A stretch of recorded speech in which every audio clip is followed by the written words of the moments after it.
Hey, what's up guys, Riff here. So today I'm going to be talking about a very bizarre situation involving Kingdom Come Deliverance 2 and its creative director and lead writer, Daniel Vávra, who less than 2 weeks ago said it's a big mistake for AAA companies to respond negatively to YouTubers criticizing them.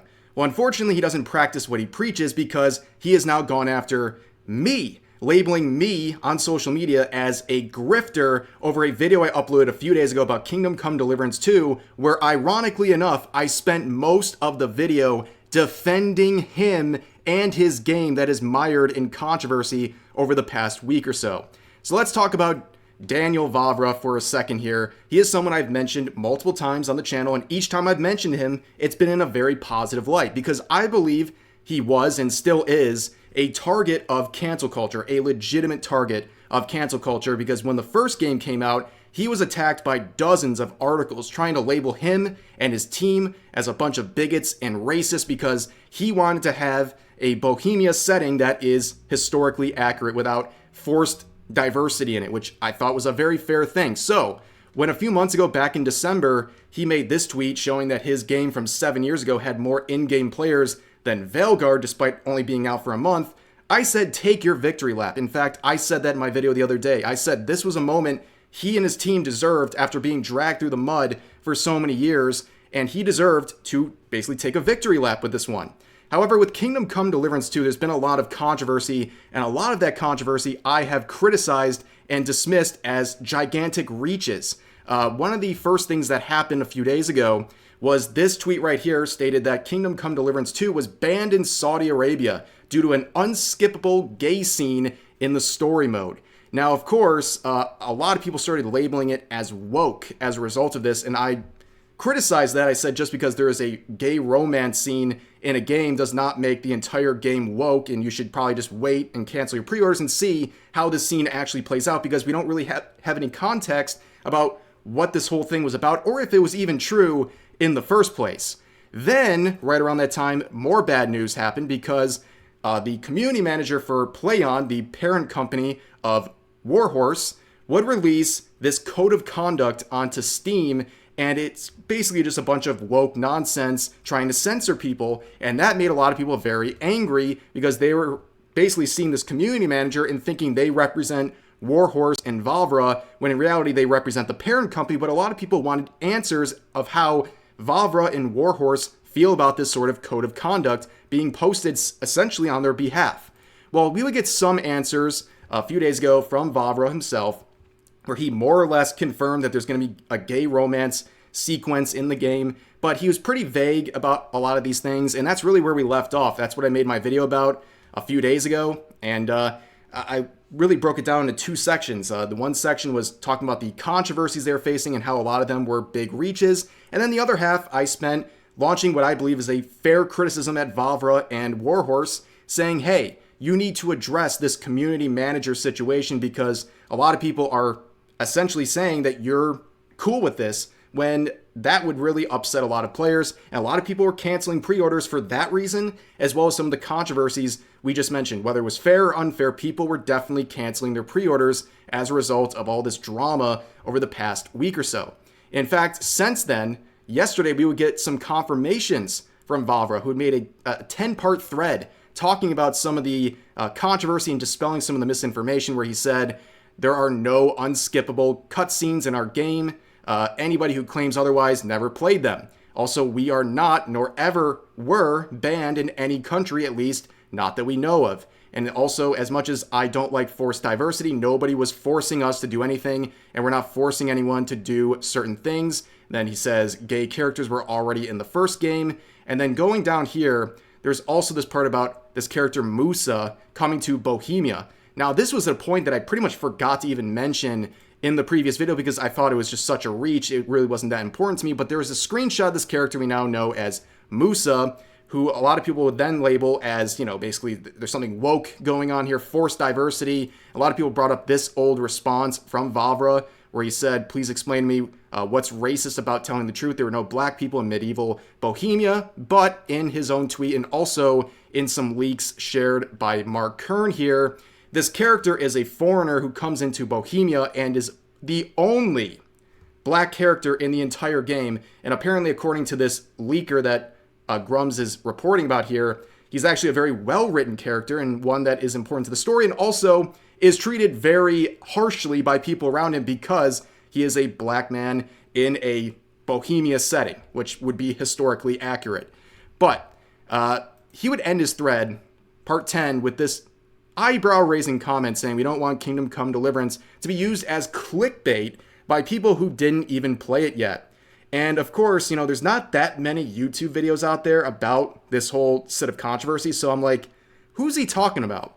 Well, apparently he was talking about me, or at least a group of people, including myself, because earlier today, he made this call-out post with a screenshot of my video saying, another grifter. No, our pre-orders haven't dropped because of backlash. The sold/return copies ratio is the same as it was. What happened is that the preview hype was naturally waned, and 9 massively discounted games entered the chart. Monster Hunter is down as well.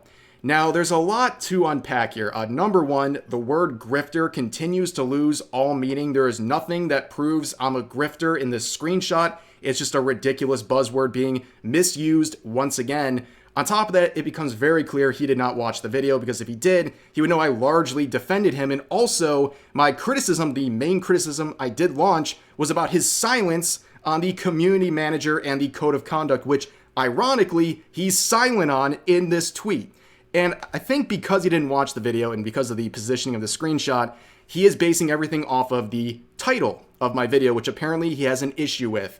And I stand by the title. I think it was a fair and reasonable way to title this video based on what I had seen.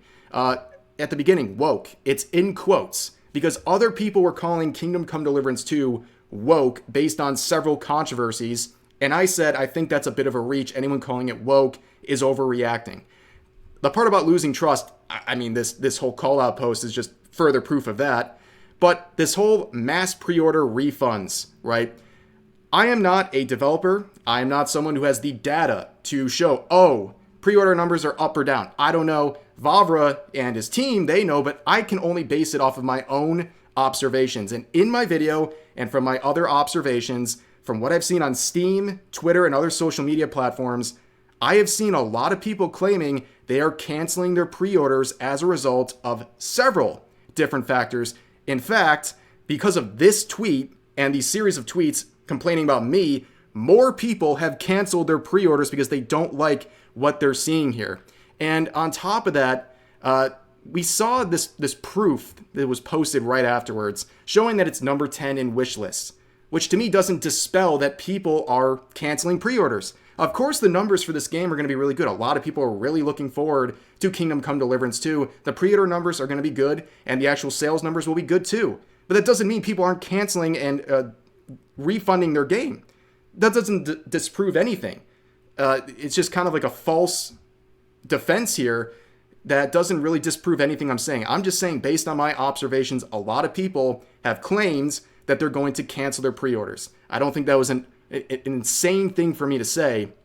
On top of that, I find it very ironic that Vávra, in the same hour he tweeted about me, posted this video, and then someone in the replies made an assumption based on the video without watching it, and he says, I haven't watched the video. So he's scolding someone else for making assumptions about a video without watching it, but then did the same thing to me just within an hour of making this post right here. Very ironic, but then he would respond. So I basically say this again, that I'm not a grifter, and I also mentioned directly the community manager and the code of conduct and how Vávra and his team have not addressed it. And he responds by not addressing it and says, well, sorry, but maybe don't use titles with phrases like massive exodus to avoid confusion, which I don't know if this is like a language barrier thing. English is not his first language, but in my title, I never used the phrase massive exodus. I just said mass refunds because from what I've seen, a lot of people were canceling their pre-orders. But there's some more irony to this. I pointed out at the beginning of the video. Less than 2 weeks ago, we had this article from Fandom Pulse saying, Kingdom Come Deliverance 2 developer Daniel Vávra claims big studios are terrified of YouTubers like Critical Drinker and Asmongold. And later in the article, you can see the comments here From there, Vávra shared his own criticisms of AAA studios and how they react to the criticisms by Asmongold, Critical Drinker, and others. And it's unsustainable how these corporations do it, considering that they've now made games that nobody wanted. And they even said it when those games started complaining that they didn't like it and they didn't want that kind of game. And the developers started telling them that they were stupid and that it wasn't a game for them, which is completely bizarre that you're insulting your own customers. Yeah, in this case, I can't speak for all the people canceling their pre-orders or claiming to, but I can speak for myself. Yeah, I was going to be a customer of this game. I am no longer. I mean, who would put up with that? No self-respecting person would have the creative director of a game insult you on social media and miscategorize your own content and then go around and give them money to go buy the game. I'm not even mad in this situation. I'm just disappointed because I was looking forward to playing this game, and it was something that I was trying to defend from unfair criticism. It was something that looks like a really appealing game, and I was looking forward to playing it, and now there's no shot. No way I'm going to support something like that after everything that's transpired. And with this sort of situation, these spurgouts on social media that we've seen from other directors, a lot of people care about these things. Of course, there's some people out there, it'll make no difference. They're going to pre-order the game and play it regardless of what anyone on the team says. But there's definitely people, based on my own experience, who do care about these things. They see these spurgouts on social media and they go, I don't really know if I want to support this sort of a person who acts this way towards their customers. Or at the very least, they say, the way they're acting on social media makes me question the quality of the content they're producing. But overall, you can pre-order this game, you can buy it. I have absolutely no judgment for you on this, but I'm just speaking for myself and going through this experience. It's been a very bizarre one and one that was very unfortunate and unnecessary and a overreaction to a video that was largely supporting Vávra and Kingdom Come Deliverance 2, and now we end up in this situation. Just like with the woke devs who break down, attack people over criticism. I mean, we're seeing kind of the flip side of that, and it's unfortunate to see. And like I said, a lot of people do care about having these things reported to them, and that's what I did today with this video. But for now, that's going to do it. As always, feel free to share your thoughts about today's topics in the comments section down below. Hope you guys enjoyed the video, and I'll see you next time.